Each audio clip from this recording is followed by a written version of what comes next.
Bonjour à toutes et à tous, bienvenue dans cette nouvelle vidéo de la chaîne Maté. Aujourd'hui, on va faire le bilan des championnats d'Europe junior qui ont eu lieu à Bratislava du 4 au 7 septembre 2025. Je tenais d'abord à vous remercier, ça fait une semaine qu'on a mis en place cette chaîne. Vous êtes déjà plus de 250 sur TikTok et vous êtes déjà plus de 100 personnes sur YouTube à nous suivre. Merci, on va continuer à améliorer la qualité, peut-être mettre un décor derrière ce décor de rêve, là un peu sobre. La sobriété, c'est important, hein. Non, on va mettre des trucs, on va essayer de s'améliorer avec les gars. Si bien sûr notre travail vous plaît, n'hésitez pas à lâcher un petit like, ça donne de la force, un petit abonnement aussi, pareil, n'hésitez pas à en parler autour de vous. Quand vous allez reprendre les entraînements au club, par exemple, n'hésitez pas à dire « Ah, j'ai vu une petite vidéo qui m'a plu, c'était sympathique, ça s'appelle Maté », bref. Voilà, n'hésitez pas, ça nous donne de la force à nous, la force de continuer notamment, et pouvoir parler du judo et partager ce sport qu'on aime tous. Pour commencer cette petite vidéo, d'abord, vous avez remarqué que je suis seul, je ne suis pas accompagné de Renaud Ezarien ni Zach Vidéo. Alors pourquoi? Parce que pour être honnête avec vous, on avait déjà enregistré cette vidéo samedi soir, et le son était pourri, voilà.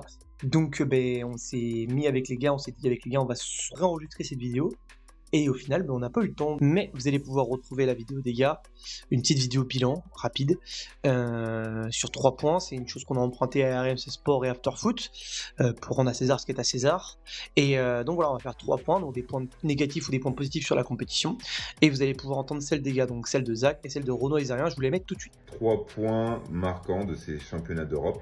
Enfin, 3 points tout court.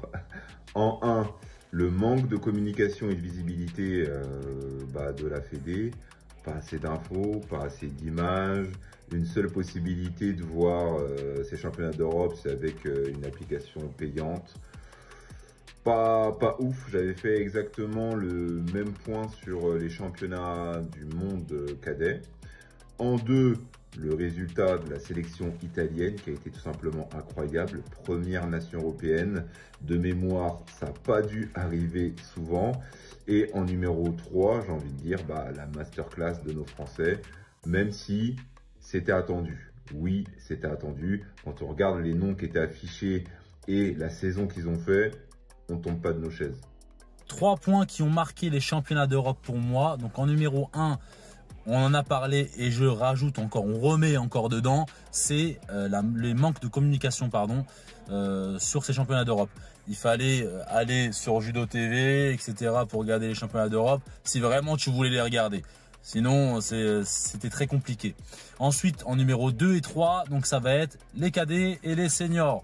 Les cadets qui ont regardé ces championnats d'Europe, ils se disent putain on est dans la merde, et les seniors qui ont vu les championnats d'Europe junior, ils se disent putain on est dans la merde aussi, parce que le niveau qu'ont montré les juniors là, ça va être chaud pour les seniors là, et ça va être chaud pour les cadets qui vont arriver. Et maintenant je vais pouvoir vous donner les miens. Les gars ont déjà dit tout ce qu'il y avait à dire. Je vais donner mon avis personnel sur la compétition, donc sur les 3 jours de compétition individuelle plus le jour de compétition par équipe. Alors d'abord, petit point sur la communication et la diffusion. Pour ceux qui ont connu l'ancienne fédération, donc celle de Jean-Luc Rouget, maintenant avec celle de Stéphane Nomis, ça n'a rien à voir. On est passé de rien à tout, donc ça c'est complètement développé et c'est plutôt une bonne nouvelle pour le judo français, mais c'est pas encore développé au max. Par exemple sur les juniors, on a juste des trucs sur les résultats, on n'a pas d'infos sur les combats, comment ça s'est passé, qui a fait 7ème, qui a fait contre-perf, bref, c'est pour ça qu'on essaie de prendre la place avec Maté notamment, pour pouvoir parler de tout ça. Au niveau de la diffusion, c'est pas compliqué, c'est Judo TV, voilà, c'est la chaîne de l'IJF, pardon. Donc vous avez les directs gratuits jusqu'à la fin des directs. Une fois que les directs sont terminés, vous pouvez pas revenir dessus comme YouTube. YouTube, France Judo du coup a permis ça, notamment l'instauration du coup de chaînes sur YouTube qui permettent de revenir sur les combats lors des France, notamment lors des tournois nationaux. Et là sur les JF, dès que le direct est fini, vous pouvez pas revenir dessus. Bon, c'est tout. Vous avez loupé la compétition, c'est terminé. Donc il faut prendre le pack premium, c'est 100 € par an et 12 € par compétition. J'ai fait le gros Yankee à payer 12 € pour la compétition. Je me suis pas amusé à remettre les diffusions avec les gars, on en a parlé un petit peu parce que j'ai peur que la chaîne se fasse traquer ou qu'on supprime le contenu, et du coup on n'a pas osé vous remettre les diffusions, les ponts, enfin bref, tout le contenu du Judo TV. C'est dommage. C'est par contre le contenu, si vous payez une fois une bonne fois, il est incroyable. Vous pouvez revenir sur chaque boîte, c'est marqué Wazari, Ippon, hop, vous pouvez revenir dessus. Ça c'est parfait, c'est plutôt bien, mais il faut payer 12 balles la compétition. Voilà.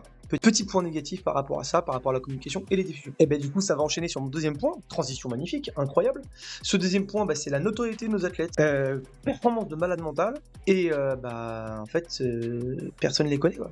mis à part Kelvin Ray qui a déjà passé le pas des réseaux sociaux où il commence à être connu, etc. Mais sinon, il n'y a rien. Il n'y a rien, et du coup, je compte sur vous pour aller leur donner de la force. Ces athlètes s'entraînent tous les jours. Ceux qui font du judo, vous savez ce que c'est la difficulté de s'entraîner au judo. Numéro 1 de la catégorie, c'est dur, c'est impossible. Impossible. Il y a même des mecs qui étaient numéro 1 de la catégorie qui n'ont même pas combattu aux Europes et au monde. Les moins 81 kg étaient absents des mondes et des Europes. Point. Voilà. On considère qu'ils n'ont pas le niveau, on préfère prendre un deuxième moins de 60, Zachary Dijol et Kelvin Ray par exemple, et on prend pas ces mecs-là. Donc vous pouvez être numéro 1 de la catégorie, gagner tout cette année, mais si on estime que vous n'avez pas le niveau, vous ne combattez pas. Imagine la dureté de ce moment.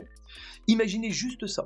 Vous êtes le meilleur de France, mais vous ne pouvez pas être célèbre et vous ne pouvez pas continuer à performer, vous ne pouvez pas essayer de confirmer. Et du coup, ce manque de notoriété, ce manque d'argent, aussi, parce que c'est ça aussi, c'est le nerf de la guerre, ça entraîne une précarisation de nos athlètes, et les mecs, voilà, c'est compliqué. Vous vous entraînez tous les jours, mais il faut quand même que vous pensiez à payer votre loyer, il faut quand même que vous pensiez à payer votre bouffe, bien manger, bien dormir, ça fait partie de la... Et si vous n'avez pas ces trucs-là qui sont mis correctement, qui sont bien pris en place et compagnie, en fait, vous avez autre chose dans la tête et vous ne pensez pas à votre performance, ce qui peut amener des blessures, ce qui peut amener pas de choses. C'est un petit message aussi pour vous, allez suivre nos athlètes français. Sur les réseaux, allez leur donner de la force, allez vraiment leur donner de la force à bloc.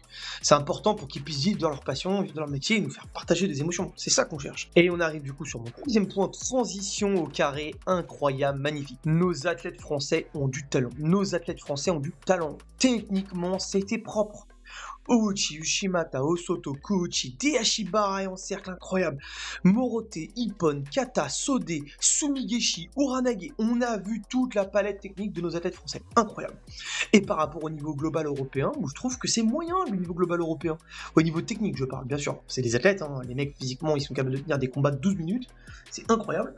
Par contre, la dimension technique, on a du Sumigeshi, on a du Kata, on a du corps à corps, et voilà. Voilà, donc c'est dommage, nos athlètes français se sortent un petit peu du lot par rapport à ça. Alors, est-ce qu'on a une génération incroyable? Peut-être, sans doute.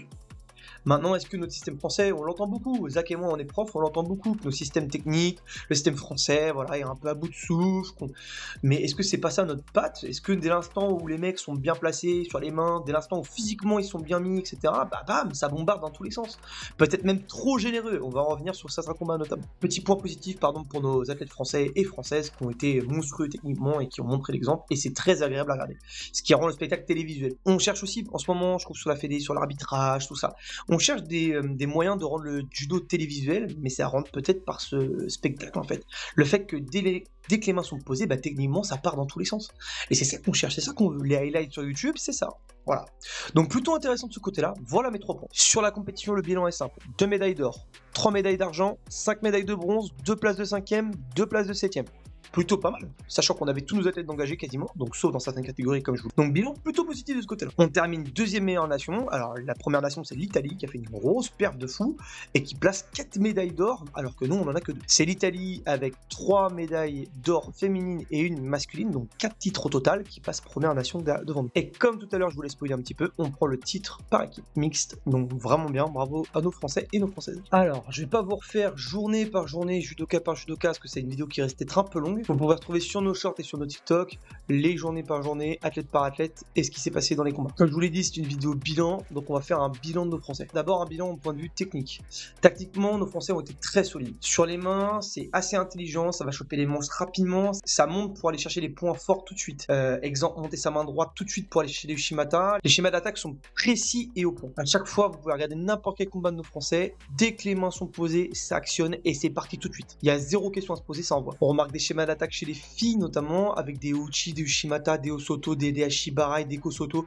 On voit vraiment énormément des enchaînements avant-arrière, Uchi, Ushimata. C'est des schémas qui sont très complets. On a aussi des schémas sur les Soi, qu'on voit beaucoup chez nos gars aussi, que ce soit léger ou lourd. Beaucoup de Soi, Kataguruma, Sode, énormément de Sode aussi. Donc très plaisant à voir et d'avoir du judo très diversifié. Comme on disait, un peu trop généreux, la finale d'Alexis Renard, c'est exactement ce que ça représente. Il met Yuko sur une grosse séquence au début de combat, et ensuite à la fin du combat, il relance, parce que ses mains sont posées, il relance tout de suite, et se fait contrer dans la foulée. Donc c'est dommage, ça a été un peu ça pendant toutes les journées. Après, on va pas leur en vouloir. Judo généreux, c'est ce qu'on attend de voir, et le public du coup est ravi. Enfin moi en tout cas, ça me ravit en tant que public de judo. On cherche des solutions par rapport à l'arbitrage pour rendre le judo intéressant, et bah c'est peut-être de ce côté-là qu'il faut les voir. Rendre le plus judo intéressant en balançant du judo. justement. Autre chose sur les nouvelles valeurs qui sont en place depuis 1 an quasiment maintenant, c'est le Yuko. Donc le Yuko, pour rappel, c'est quand ça tombe à 90 degrés. Ils ont eu une formation en début de compétition pour vraiment reprendre cette valeur. Alors c'est 90 degrés quand ça tombe sur le côté, ou alors un petit peu sur le ventre quand le coup de sort. Et là, il y a beaucoup de situations, notamment le combat de Boulem Tafes en quart de finale, où ça tombe sur le ventre, clairement sur le Shimata de l'anglais, et il y a Yuko. Donc voilà. Après, comme disait Diane Boulem Tafes, on va pas tout remettre non plus sur l'arbitrage. Voilà, il y a des erreurs faites de la part de nos Français aussi. Mais bon, ça rentre dans le jeu quand même et ça peut des fois juste suffire dans un combat de mettre un petit. Autre chose chez nos Français qui est très au point, c'est le sol. On remarque un travail ceinture qui est vraiment remarquable et qui est bien exécuté, où le partenaire est obligé de défendre sinon ça part et c'est aussi connu. Et on remarquera aussi sur certains d'entre eux, notamment Alexis Renard, je reviens là-dessus, où dès l'instant où la ceinture est prise, le mec va venir défendre en écartant les bras et du coup il va récupérer le bras avec sa jambe pour partir sur la roulade et l'emmener à travers en tirant le pied pour l'emmener sur le Seikomi. C'est au point pour chaque Français. Zachary Dijol, je pense, est le meilleur exemple de tout ça au sol. C'est au point. Et c'est un danger permanent. On peut pas faire du JB non plus où ça dure pendant 3 minutes de séquence au sol. Le judo, c'est pas ça. Le judo, ça va tomber debout. Il va falloir 30 secondes pour pouvoir faire sa séquence au sol. On peut pas s'embêter avec des chichis et des trucs trop techniques. Il faut des trucs bien maîtrisés et viables. Et nos Français l'ont très bien compris. Autre chose, c'est l'ambiance dans cette équipe. On l'a entendu notamment sur la vidéo de la Fédération Européenne, regardez bien. C'est l'ambiance dans cette équipe où tout le monde s'encourage, tout le monde se pousse. Et c'est eux qui faisaient le plus de bruit au niveau des équipes. C'est une force de notre équipe de France de la part de nos juniors, mais aussi chez nos cadets et chez nos seniors, que ça se supporte et que ça s'entend. C'est l'occasion aussi de revenir sur le judo et ses valeurs. Cette équipe de France représente énormément les valeurs du judo. Malgré un certain bad buzz, vous savez lequel, pour moi, les valeurs du judo, c'est peu importe qui tu es, peu importe quelle religion tu es, quelle couleur de peau tu as, peu importe si t'es un homme ou si t'es une femme, peu importe si t'es petit, si t'es grand, si t'es gros, si t'es léger, peu importe. Ton but est de venir sur le tapis, de t'éclater avec tes potes, de devenir une bonne personne. Point. Et c'est ce que représente cette équipe de France. Socialement, religieusement, politiquement, peu importe. On vient, on se bat pour notre pays et c'est tout. C'est exactement l'ambiance qu'on a eue pendant les JO et c'est exactement l'ambiance que véhicule le judo. S'il vous plaît, amis judokas, ne l'oubliez pas. Voilà pour ce bilan des championnats d'Europe junior. Petite mention spéciale sur certains combats si vous avez l'occasion de les voir. Premier combat, plusieurs combats, les combats de Lila Mazarino. Regardez ça, c'est incroyable. Elle a mis des boîtes à tout le monde. C'est monstrueux. Deuxième combat, celui de la médaille de bronze entre nos deux plus de 100 kg. Entre Akana Mongo de Femme 91 et Nzuzi Diavizi du PSG. Nzuzi Diavizi a mené tout le match par un Yuko et un Wazari. Et c'est Akana Mongo qui arrive à lui mettre une boîte à la fin à la 14e seconde pour pouvoir prendre le Seikomi et pouvoir prendre enfin sa médaille de bronze. Combat vraiment intéressant aussi, celui avec Boulem Tafes contre l'anglais Lévy en quart de finale. Ça s'envoie des techniques à gauche, à droite. Un combat incroyable qui va jusqu'au bout. Ah oui, j'ai oublié. Allez regarder la boîte sur le 8e de finale de Peter Jean en moins de 73 kg. N'oubliez pas de vous abonner, laisser un petit pouce, partager la vidéo. N'oubliez pas aussi de mettre en commentaire votre bilan de ces championnats d'Europe, si vous êtes d'accord avec notre analyse ou pas, et s'il y a un combat que vous avez regardé qui vous a martyrisé. Sur ce, on se voit à la prochaine. Ciao, bonne reprise à tous. Allez vous entraîner. Salut.